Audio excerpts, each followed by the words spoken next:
प्रिय दोस्तों, आपका हमारे इस चैनल पर हार्दिक स्वागत है। आप हमारे चैनल को सब्सक्राइब करें और बेल आइकन को दबाएं ताकि हमारी दूसरी नई वीडियो आप सबसे पहले देख सकें। इस वीडियो में पर्यायवाची शब्द की परिभाषा, पर्यायवाची के प्रकार एवं भेद की पूरी जानकारी दी जा रही है। पर्यायवाची शब्द की परिभाषा: समान अर्थ रखने वाले शब्द को पर्यायवाची शब्द कहते हैं,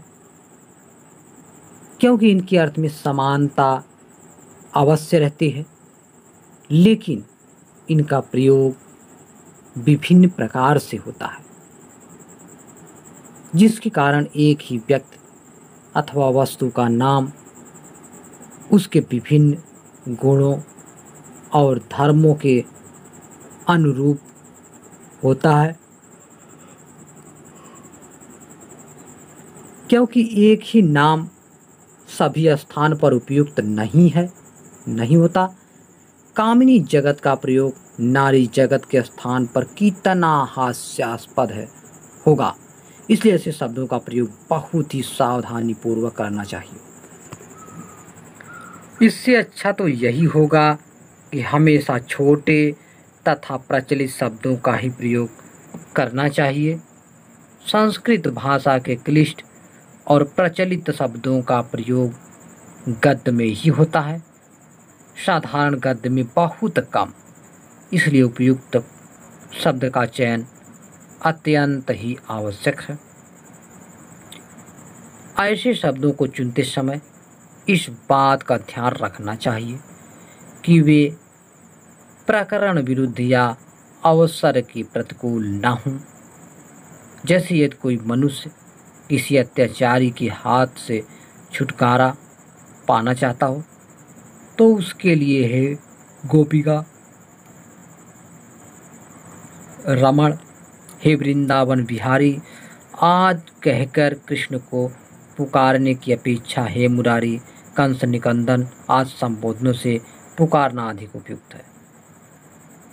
क्योंकि श्री कृष्ण के द्वारा कंस आदि दुष्टों का मारा जाना देखकर उनसे अपनी रक्षा की आशा होती है, न कि उनका वृंदावन में गोपियों के साथ विहार करना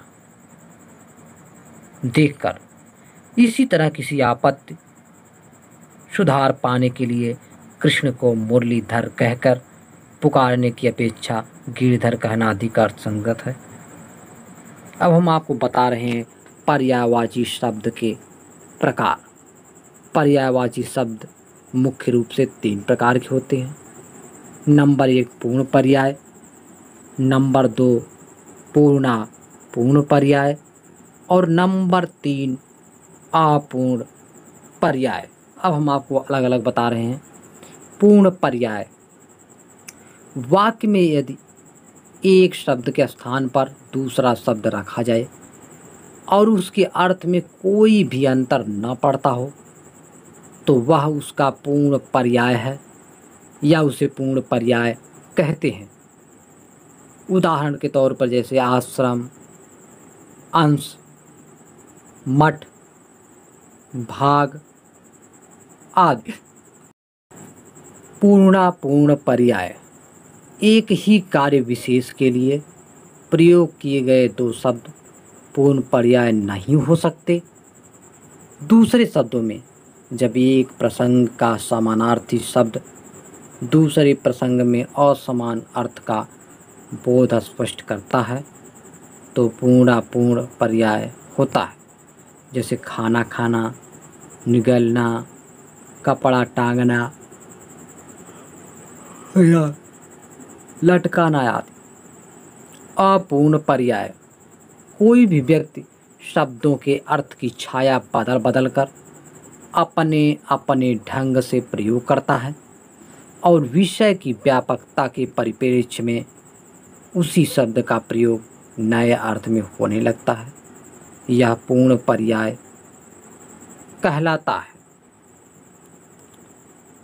कुछ शब्दों के सूक्ष्म भेद उनके मूल अर्थ में